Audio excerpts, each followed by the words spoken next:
नमस्ते प्रणाम हर हर महादेव। नमस्ते प्रणाम हर हर महादेव।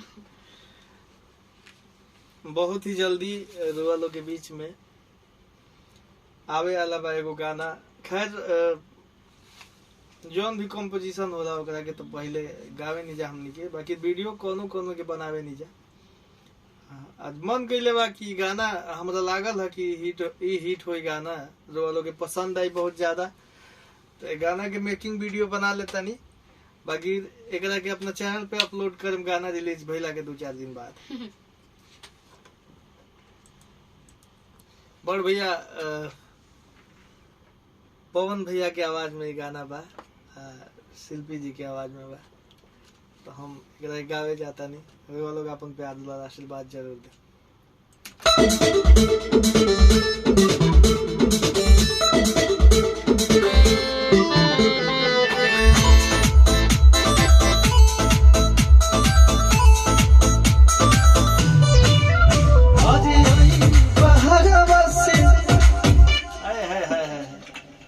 माइक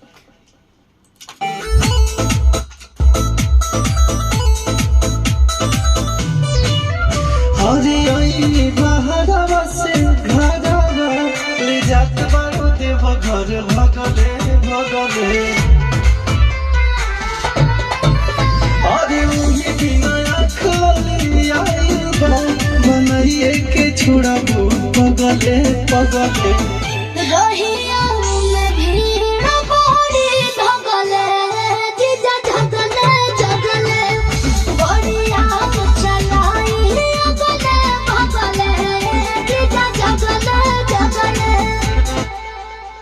क्या गाना हरे आई बहारवा से घरवा ले जात बारू देव घर भगले भगले, अरे उही बिना आँखली आइल बा बनाइए के छोड़ाबो पगले पगले।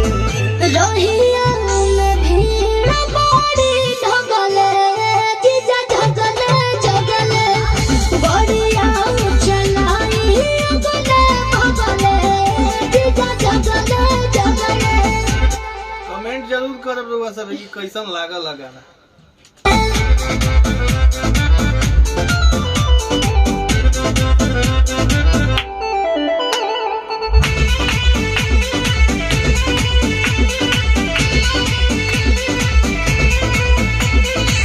काहे बरावत खिसे बारू हमरा में काढ़त से दूसरा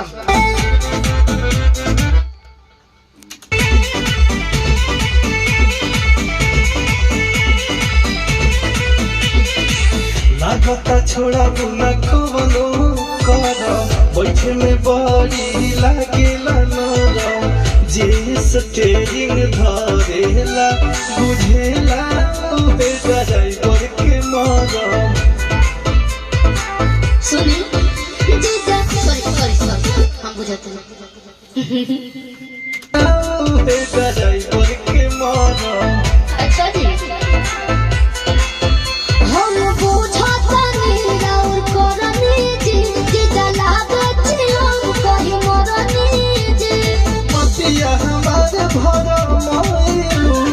ठगवन ऐसन ठगले ठगले रहिया में भीड़ बड़ी ठगले जीजा ठगले बढ़िया चलाई अगले भगले जीजा जगले जगले या हमारे भर मोइलू ठगवन कही मरनी मतिया हमारे भर मोइलू ठगवन ऐसन ठगले ठगले रहिया में भीड़ बड़ी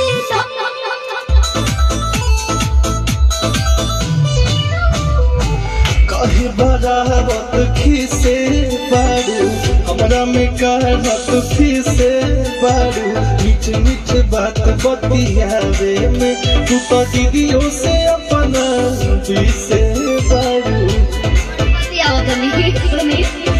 दर्शन पात निंदिया भागी जी नहीं तनिको